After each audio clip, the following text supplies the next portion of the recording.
You're listening to Living Full Out with Nancy Solari. As a successful motivational speaker and trusted life coach, Nancy knows how you can live the life you want regardless of the challenges you face.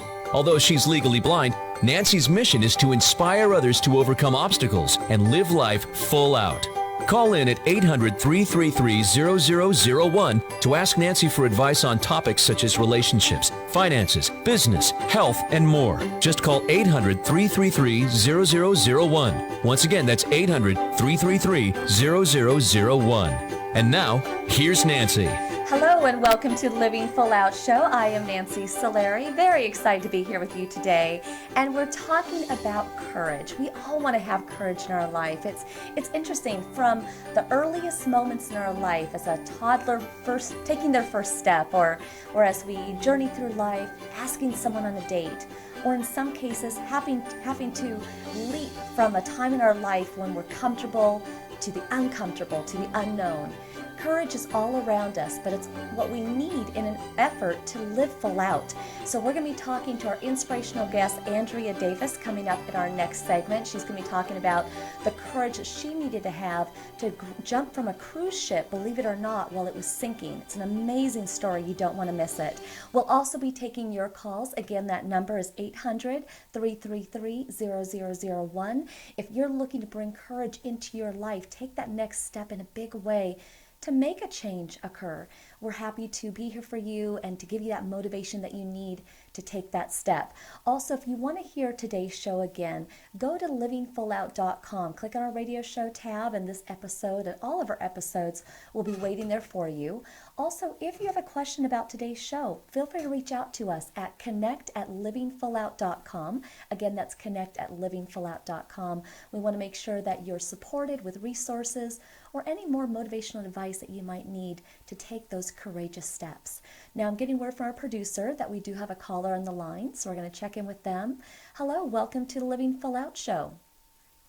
Hi, welcome to the show. Hello, can I hear you? Hi, thank you so much for calling in. How can we help you today? Yeah, I recently just broke up with my girlfriend, and the thing is that we still like each other, but the reason why we broke up is that it's just the distance is too much for us to stay together. Mm-hmm. And I'm not sure how to handle this because we're still talking, stuff like that, but I'm not sure if it's a good idea to keep talking to her, and I'm not sure how to handle this. Well, first of all, I want to tell you that I feel your pain, okay? Because being in love can be the highest ride of our life, but also it can be such heartbreak when we're hurting. So I want you to know that our community is with you in what you're going through. When you're in a long-distance relationship, there's always going to be that possibility that the distance will kind of gobble up the relationship's ability to thrive. You know, you can talk every day on the phone, but there's nothing that quite replaces being in front of that person, looking in their eyes, holding their hand, right? And what I'm thinking, do you love her or do you like her? I actually don't know the difference. Okay. That's actually okay. That's okay. So here's... I guess I'm in between. You're in between, okay. So what you might want to do, sounds like you've already kind of broken up. You've already kind of taken a step back. What you want to do is take this time for yourself. Take the time that you might not be talking to her as much and see if your heart misses her. But in what way do you miss her? Do you yearn for her because she was your best friend? And when you have something funny or sad that you want to talk about, she's the first person you'd want to go to? That usually falls into the love category.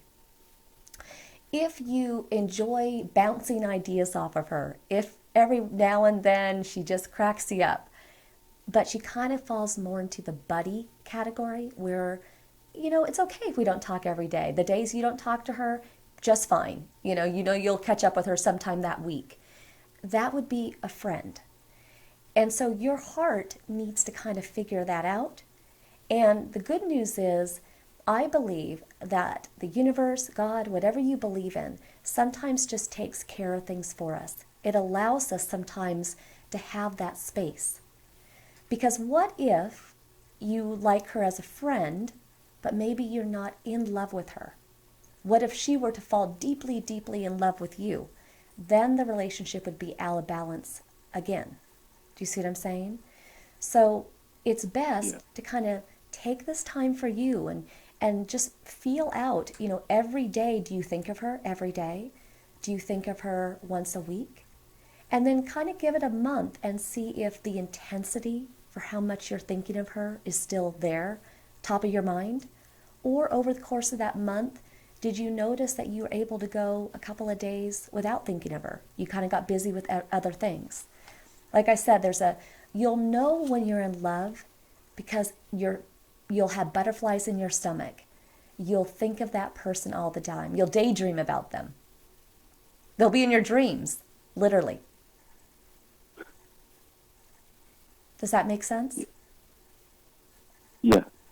But I'll tell you what, we are talking about courage today, and you have taken such a courageous step. Because calling in today and asking this question, I know one thing about you. You have a huge heart. And so there's a lot of love in that heart. You just got to figure out who's the lucky recipient of that love. Of course, parents, siblings, friends, your inner circle. But somebody's going to be very lucky to get that love. Do you get that? Yeah, thank you. You're welcome. So feel free to call in anytime. We'll be thinking of you, and just be good to yourself. Let yourself have this time to heal. Give it a little space to see if you like her or love her. Okay? Okay. All right. Thank you so much for calling in. Have a good day. Bye-bye. You too. Bye. Goodbye. Talking to that last caller, I feel that situation, and I'm sure there's many of us raising our hands going, yes, I've been there before. But it takes courage to figure out where a relationship is. Is it love or is it friendship? Do you tell somebody how you really feel? Do you put all your cards on the table? That all takes courage. So for anybody else who is dealing with those long-distance relationships or heartbreak, feel free to call in. We're here for you during this entire hour to give you that support. Now I'm getting word that we have another caller on the line. Hello, welcome to the Living Full Out Show. Hi, thank you for joining us. Hi. Hi, how can we help you today? Hi, I'm Josh. I was calling in because with school about to start again, I've been having some second guesses about, I guess, what I thought I'd be doing for, like major and stuff. Because I guess like all my life I've been told, because I was good at math and good at like building stuff, that I'd be like a great engineer, and I never put thought into what I'd actually want to be. That now that I'm kind of in this like subject, I'm not finding myself have any like passion for it, and I never actually thought about what I'd want to be. Well, you know what, Josh? I am so glad you're calling in. And believe it or not, we've had other callers with the same dilemma. So you are not alone, okay? But the fact that you're courageously kind of putting your finger on the pause button, like a remote, right? Pause. You want to take a second. You want to think about your life. And just because you've taken X amount of months, years, whatever, to study engineering, it doesn't mean that that has to be your long-term career. Believe it or not, there's people that get degrees in something who don't even go on to do anything with it. My aunt got a history degree and she went on to become a dentist. Okay? It's not that one has to match the other in terms of your studying and your career. And the great thing is, it's divine timing that this insight came to you. Because when you're a child, when you're a teenager, sometimes even in your early 20s, you are guided by your parents, your grandparents, your mentors. But at some point where you are right now, Josh, you're standing up for the first time and you're saying, this is what I want. But it's not engineering. So now it's your quest to figure out what you do want. And what I recommend is go online, do some personality tests, do some career tests. They will guide you into where your passions lie. And they will give you insights onto jobs that might be good for you. Okay? So I want to thank you, Josh, for calling in. And everybody, when we come back, we're going to be joined with our inspirational guest, Andrea Davis. Again, her story is just touching and really courageous. You don't want to miss it. It's amazing. This is the Living Full Out Show. I'm Nancy Solari, and we will be right back. When they test you, stand firm and move only when you hear the seatbelt click that says they're buckled in for the drive. Never give up till they buckle up. There's a shelter pet who wants to meet you. Meet one today. Visit theshelterpetproject.org. Adopt. I just moved in with this family, and it's embarrassing. The little one, he likes to go outside and crawl around in the giant litter box. I don't know what he's doing. Oh, poop already. You're making me nervous. They call me Prince like I'm royalty or something. But the places I've lived ain't no palaces. So I don't need grilled salmon or a new scratching post. Just give me a cardboard box and a can of tuna and we're good. You can even change my name. I'm cool being the kitty formerly known as Prince.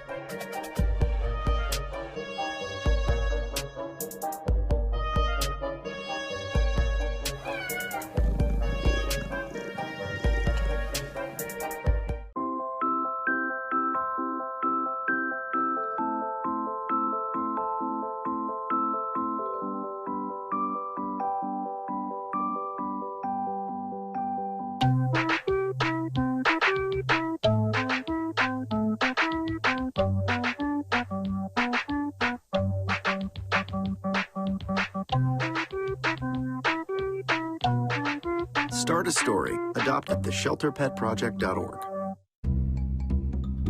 Sure, I look cute now, but when my owner lost his job, it was rough. I was living on the street, and one night, me and this Cocker Spaniel got into it so bad, I wound up looking like an ice cream cone. I cried a little bit, but thankfully I got rescued, so I'm running, I'm jumping, all back to my old self, and I'm ready to give unconditional love, even if you put a lampshade on my head.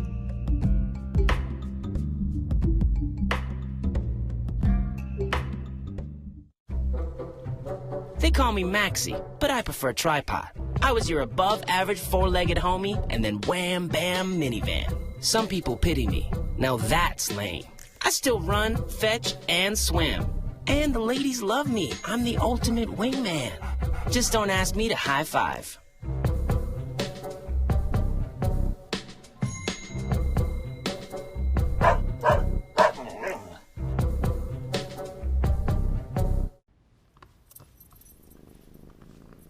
There's a shelter pet who wants to meet you. Meet one today. Visit theshelterpetproject.org. Adopt. There's a shelter pet who wants to meet you. Meet one today. Visit theshelterpetproject.org. Adopt. There's a shelter pet who wants to meet you. Meet one today. Visit theshelterpetproject.org. Adopt. You think getting dumped by text is harsh? Try getting dumped by a tennis ball. My ex-owner drove me out to the woods, yelled fetch, and by the time I brought the ball back, he was gone. Yeah, I was pissed. But the folks at the shelter helped me let go of my anger. I learned coping skills, like taking it to the hole. Boom! Now I'm ready to fetch again. But how about I throw and you run and get it?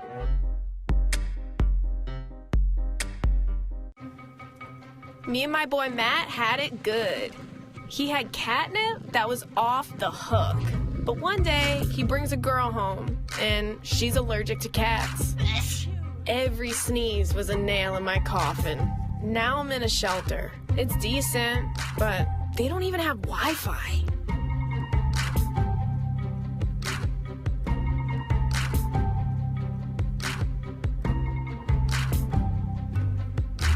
You're listening to Living Full Out with Nancy Solari a professional motivational speaker, Nancy can help you overcome obstacles and start living full out. Call in with questions live at 800-333-0001. Once again, that's 800-333-0001. And now, here's Nancy. Hello and welcome to the Living Full Out Show. I am Nancy Solari, and today we're talking about courage. Sometimes in our life, unexpectedly, that is when we have to stand up and embrace courage in the biggest of ways. And our inspirational guest today was a perfect example of that. Her and her husband were on a luxurious cruise over off of Italy in 2012, celebrating Lawrence's 60th birthday, when all of a sudden the cruise ship hit shore. And they had to take courageous action to survive. Now, I'm going to let her tell her story as we go along in this interview, but listen up, because along the way, well, we don't all jump off cruise ships. We all do have those moments in life where we have to make a split-second decision, and her and her husband made great ones, and that is why she is with us today. So I'd like to welcome Andrea Davis to the show. Andrea, hi. Hi, Nancy. Hi, welcome. So, Andrea. Thank you. And first of all, I just love your accent. You could just talk for days, and I love it. So sweet. So, it's wonderful to be with you. Thank you, and I look forward to chatting with your audience. Oh, your story. I mean, ever since I read about it, I was like, it just seems so Titanic. We just hear about how that ship sunk and all that went on with that. But let's take our audience back a bit, okay? So here you are, you're on this luxury cruise. It's Lawrence's 60th birthday. You've been cruising for 4 days, and you're at dinner. And you're at dinner with friends. You're all dressed up. But share with us what happens. Nancy, we had the most magnificent day that in the history of our travels, this one will always be exceptionally memorable. We came back to the cruise ship with our cruise buddies that we had become friendly with in these 4 days, and we were elated. We met for drinks. We were listening to a jazz musician, sipping on wine, and eventually we said, it's time to go for dinner. We were already late, and our reservation for dinner was past time. We had just ordered our dinner, and we're really just enjoying the ambience when we ordered our dinner. And in the back of my mind, I recall hearing this extraordinary noise. When I'm asked to describe the noise, it sounds to me like a scraping, grating metal. I looked at Lawrence for a reaction, and he was vague, but within seconds there was such chaos in this dining room seating hundreds of people. Immediately the ship started listing, and people were screaming around us. There was pitch darkness in the dining room, and there was hot food and wine and broken bottles, glasses clanging next to each other. But honestly, all I remember is the screeching and the noise of panic. And didn't the lights go out? Like literally, you're yes, now the lights went out. The dining room was in darkness. So how did Lawrence Thinking and you... back, I do recall after a few moments and some time that there must have been an emergency generator as a dull light filtered into the area. When immediately people started scrambling to try and stampede out of this restricted area. I had kicked my shoes off under the dining room table, which always indicates to me a sign of absolute comfort. But when I stood up to try and scramble out, I remember screeching to Lawrence, grab my shoes and my handbag, which were under my chair. And with that, we started crawling out on our knees because the broken glassware and debris was still falling all over us. So we were kind of like crawling out under the dining room tables ahead of us to try and what we believed made our way to safety, although we didn't know at that time what in fact was going on. Well, and when you finally got out of the dining room area and you were, up on the decks, the next logical step was, let's get on a boat. Let's try to get off this ship into safety. But tell us how you were making your escape at that point. Nancy, it took us hours. We were crossing a passage of time of literally about 3 hours. Mm-hmm. We hovered around inside the boat waiting for instruction to tell us what had occurred. Well, we kept on hearing, attention, attention, please be patient. Mm-hmm. There's been an electrical failure which we're trying to take care of. And we waited and waited, and eventually, in a passage of time lapsed, went on. We eventually got the evacuate ship signal and started making our way to the deck where we believed that there would be a muster station and there would be emergency boats and life rafts to get us out. So we worked our way through these masses of hysterical people and injured people and blood and broken glass and shards and debris, and it was literally hours later. We got landed up on the side of the ship, which had now listed over and in fact was too high for emergency vessels to take afloat and take people to safety. So through this, we then got ushered back through the sinking ship to what we believed would be the other side of the deck and expecting to find a lifeboat there. Little did we know that because they couldn't use the lifeboats on the one side, there was an extreme shortage and there was certainly not enough lifeboats that were able to rescue the number of passengers on the ship. There was a time where we got to the front of the line, and I hoped that this was going to be our chance, when somebody turned around off the boat and screamed to us, "We have room for one more only." Well, and actually, Andrea, right there is where I'm going to stop you, because do you get on that boat, or how do you get off the ship? That's where we're going to pick up when we come back from this break, okay? We have to take a small commercial break. And so everybody, we're talking to Andrea Davis. This is the Living Full Out Show, and we'll be coming right back after this commercial break. Stay with us.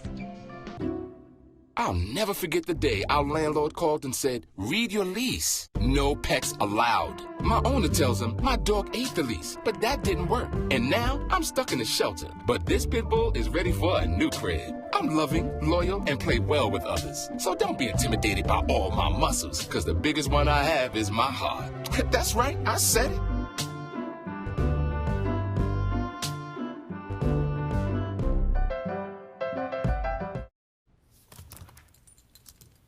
There's a shelter pet who wants to meet you.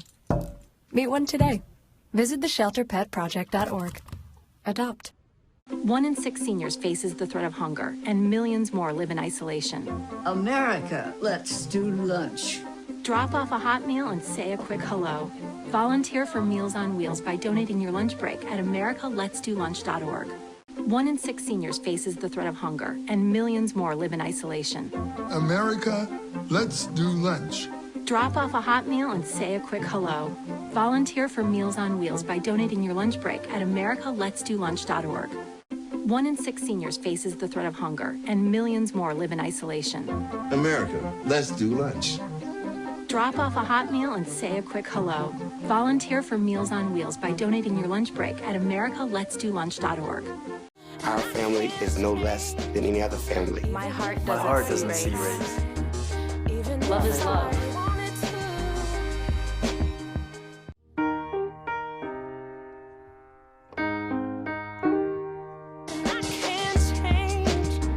Even if I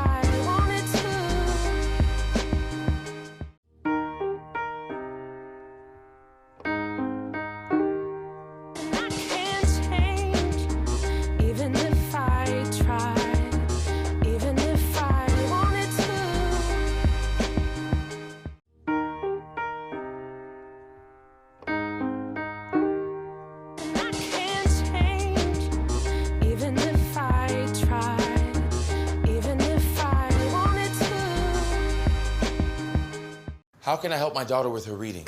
Searching for help with Dachshund breeding. Why do you not get me?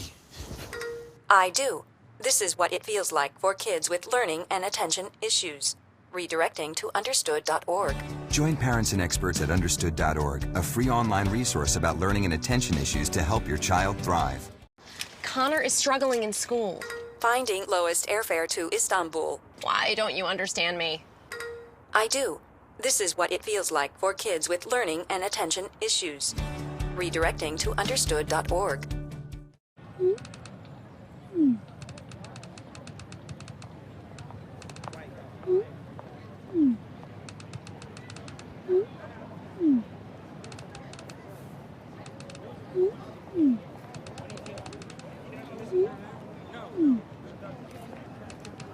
Don't ignore the subtext.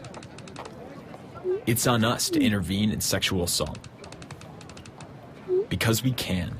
Take the pledge at itsonus.org.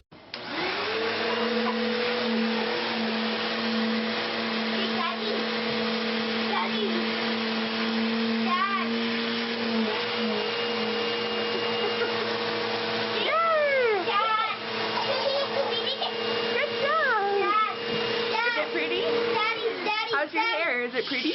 Daddy. It's pretty. Maybe I'll say it.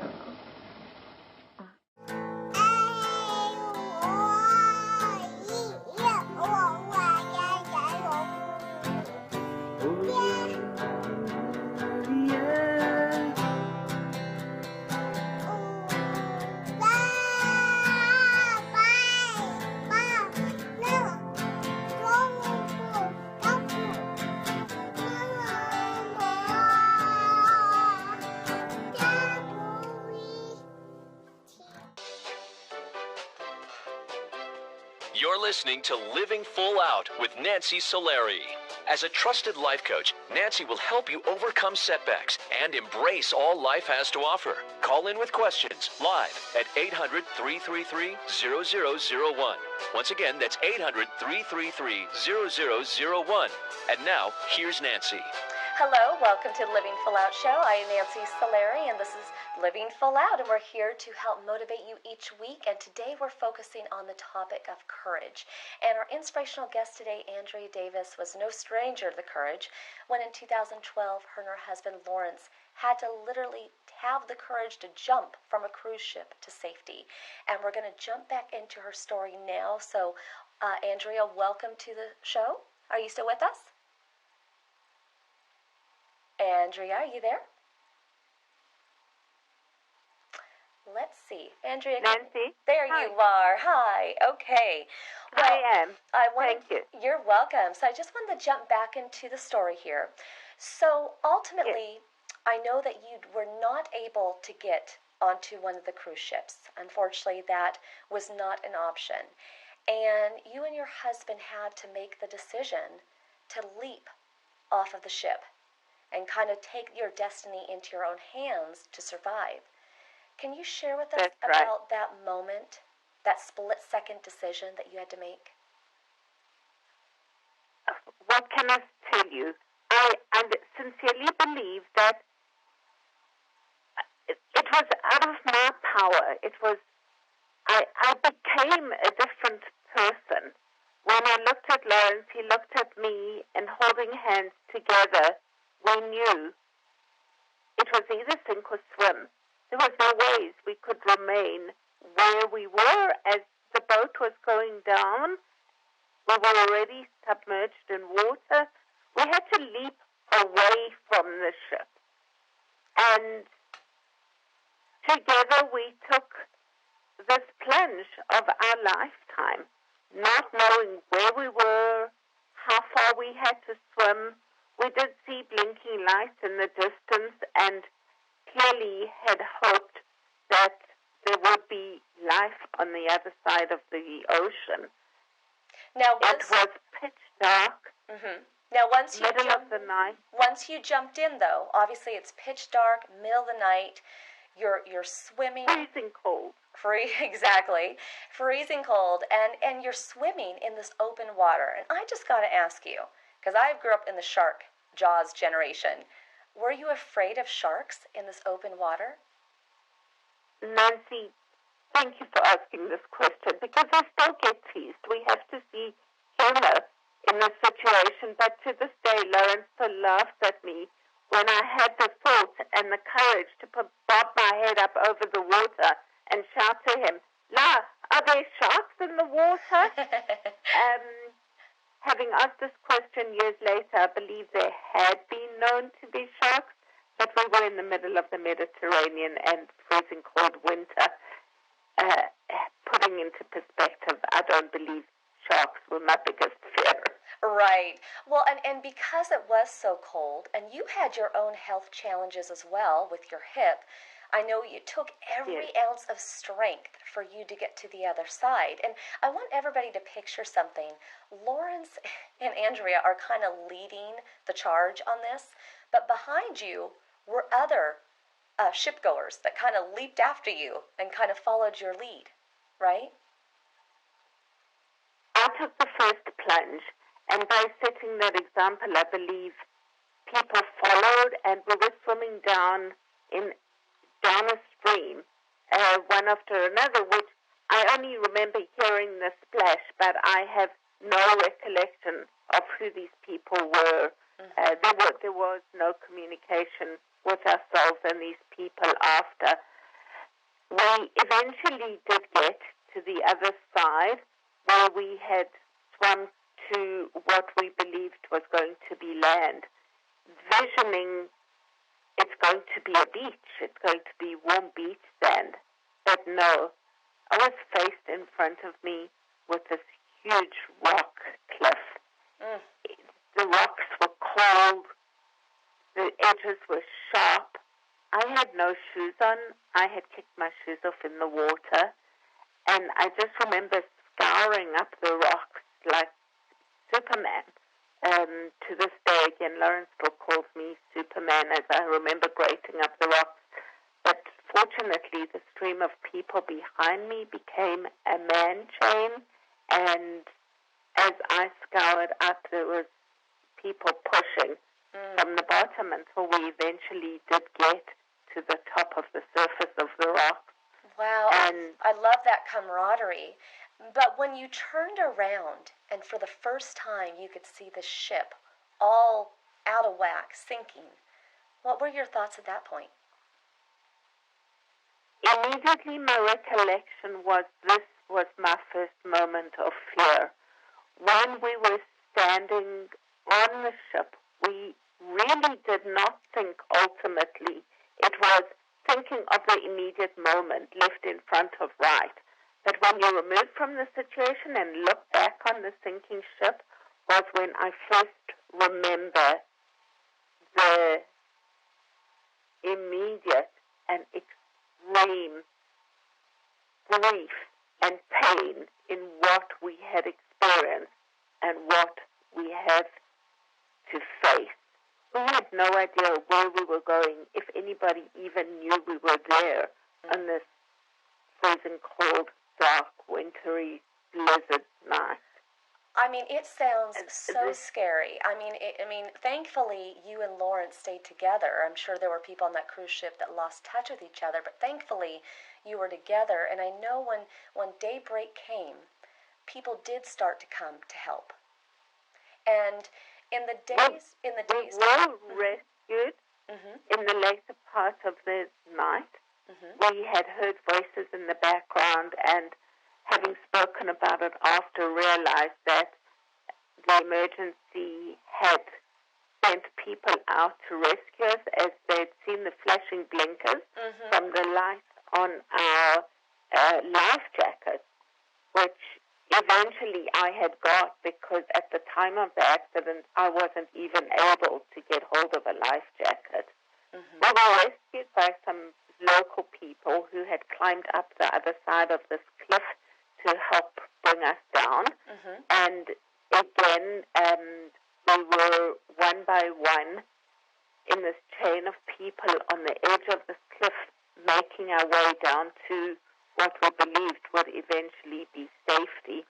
I recall watching one of our rescuers strip off his sweater and pick up one of the rocks and started shaving off the sleeve from his sweater. And we said, "What are you doing?" Lawrence looked down with the light from his life jacket and shouted, "Oh my God, look at your feet."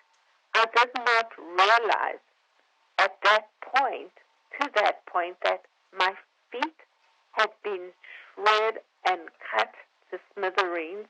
Wow. I was so cold and in such a different space that my feet were only at the bottom of my legs, a means to get me to safety. I had no feeling. I had no emotion through the night. Well, and the next couple of days to follow, physically you had to heal, but also emotionally, the post-traumatic stress of the whole incident. And it's rather ironic because the next day you had to take a ferry once again to get to your next kind of holding place before you could even get back to Canada. The ferry was just so scary for me. I recall saying to the assistant from the Canadian Embassy, "You have to send a helicopter for me. They're telling me that I have to get onto a ferry to get me back home." I said, "I can't do this." At which she answered, "Mrs. Davis, you will be fine. We're doing whatever we can to get you home safely."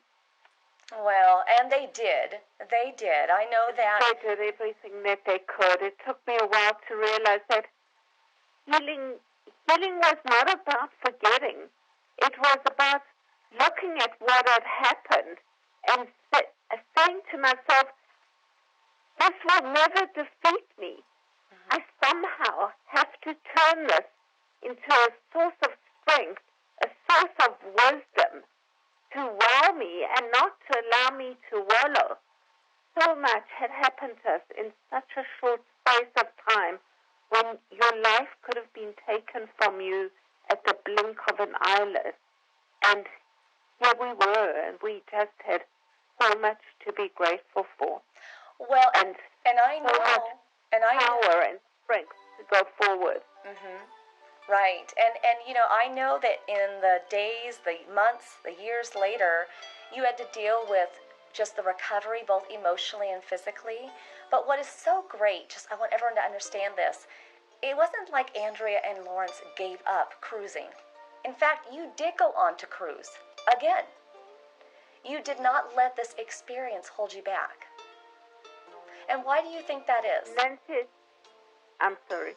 Why do you think that is? It took me a couple of months until I eventually got communications via Facebook, ironically, through one of our rescuers in Italy asking me about our recovery and how we reunited with our family and that we were doing well. When I decided there and then that this is my own personal medical prescription for myself, I needed to get back to the island. I needed to get back to our rescuers to see and to hug and to touch and to walk the walk and relive exactly what we had been through during that trauma of that evening. Well, I knew that I needed to take control of my mind. Well, that this was my way of allowing myself to be in charge, not allowing my mind to take control of me. Absolutely.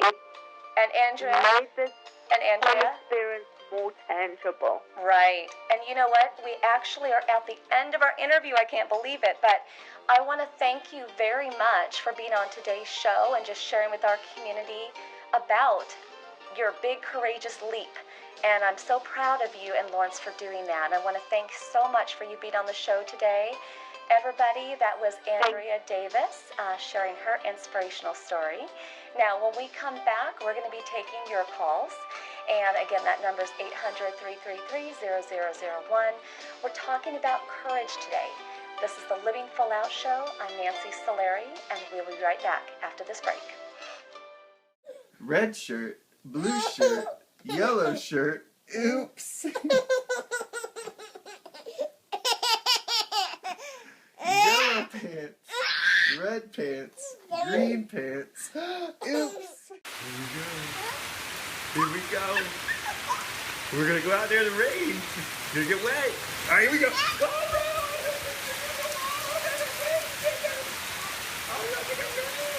Okay,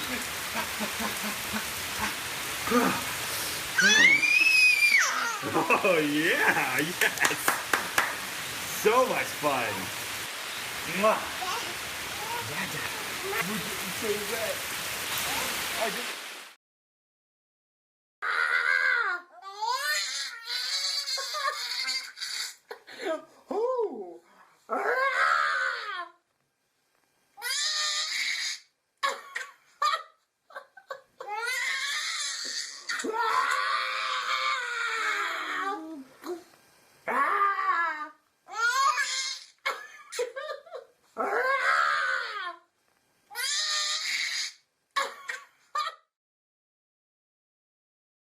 I see you mobbing over her. Let's go. Let's mob. Let's crawl. Let's crawl. Let's crawl. Hey, yo, we mobbing. Come on, girl. Let's crawl. Hey, yo, let's crawl. Hey, yo, let's crawl. Hey, let's crawl. Hey, yo, let's crawl. Papa!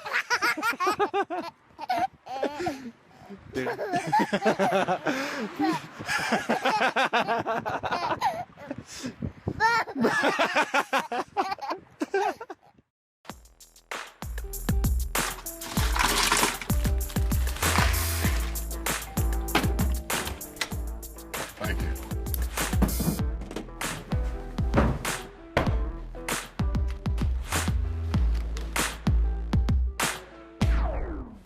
You got a king? Go fish. In your face, in your face. It only takes a moment to make a moment. Take time to be a dad today.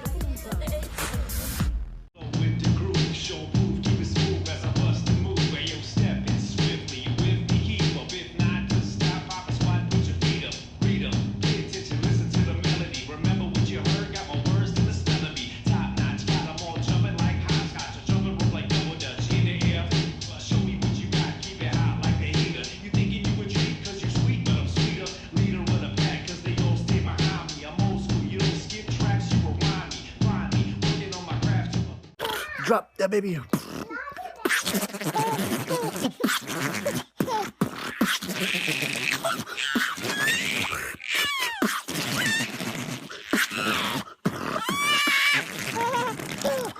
When I was in foster care, I never knew when I would have to move, so I always had my suitcase ready to go. Then one day, I was adopted. My new parents opened their hearts and home to me. My parents cook my favorite breakfast for me every morning. My parents take me on trips I never thought I would go on. They gave me a home and an even better reason to use that suitcase. My parents aren't perfect, but they're perfect for me. Like it never happened. B, work with what you got. Or C, show solidarity. Thank you, baby. As a parent, there are no perfect answers. But you don't have to be perfect to be a perfect parent. Thousands of teens in foster care will love you just the same. Your son wants to get a cat, but you're allergic. Maybe it could be an outdoor cat that lives in our neighbor's yard, 3 doors down. Mom! You don't have to be perfect to be a perfect parent. Teens in foster care will love you just the same. Your daughter is having trouble learning French. Do you A, hire a tutor? Bonjour.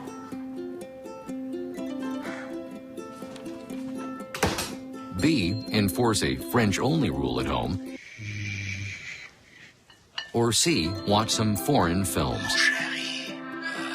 When it comes to parenting, there are no perfect answers, but that's okay, because you don't have to be perfect to be a perfect parent. Teens in foster care will love you just the same. Your daughter just had her first breakup. Do you A, put yourself in her shoes?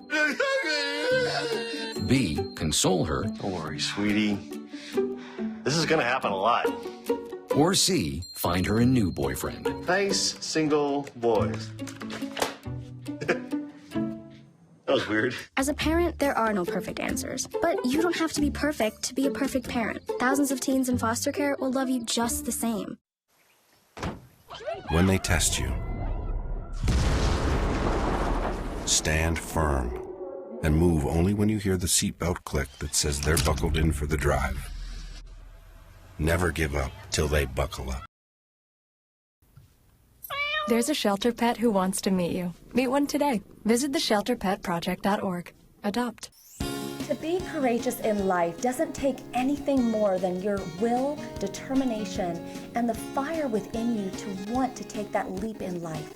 When you're courageous in life, you're reaching forward, you're clawing through the trenches, you're going through the fire, but you're going to come out on the other side with a more intensity for life, a freedom for life than you ever had before. It's all about living full out.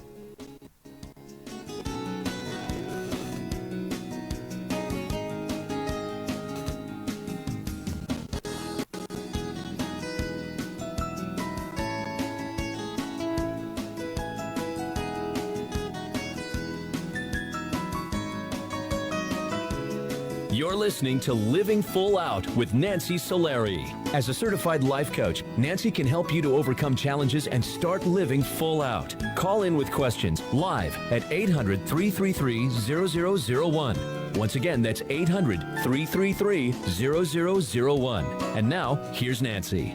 All right, final segment of the show. I can't believe how fast this hour has gone, and today we're talking about how to tap into the courage in your life that you need to get over that challenge, to get through that tragedy that maybe occurred in your life at one time or is happening for you now.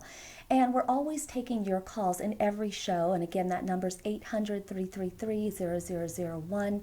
In fact, right now we have a caller on the line. We're going to go say hello to them. Hi, welcome to the Living Full Out show.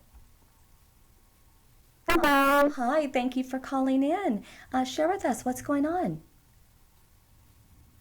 I started living with my roommate in June, and she always brings her boyfriend over, which I'm fine with, but he stays for a really long time, like 3-4 days in a row, and I really value the friendship with my friend. But also, it's gotten to the point where, like, I almost have a third roommate, and I really don't want to risk the friendship. But also, I'm, like, really afraid to confront her and talk about it. So I was just, I just don't know what to say to her. You know what? This is a tricky one. It's a sticky, tricky one, okay? Because I get it. There's a lot of factors. Let's look at what could happen. Okay, because a lot of times when we fear doing something, when we're paralyzed and we're in a place of indecision, it's because we're unsure of the outcomes. But if we look at what the possible outcomes could be, then we're not as scared because we're more prepared. We've already kind of thought it through. So if you do go to your friend and you explain to her, listen, your boyfriend's here all the time. I think he's great. Love that you guys have found each other, but you know, this is kind of our sacred place, our safe home here, you know, and sometimes I just want to chill out, and normally I would just be chilling with you, or I'd rather chill by myself, but not chill with you and your boyfriend. With that in mind, she could say, that's ridiculous, and you guys could get into a fight, right? That's the worst case scenario. That's the one you dread, right? Okay. But what if you say to her all those same things, and she says, you know what, I'm so sorry. I guess we've just been spending a lot of time here. You're right. Maybe we need to go somewhere else. Maybe we need to spend more time at his place. Now, is his place an option? Does he live by himself or with roommates? I think he has his, 2 roommates. All right, there we go. We're going to share the love, okay?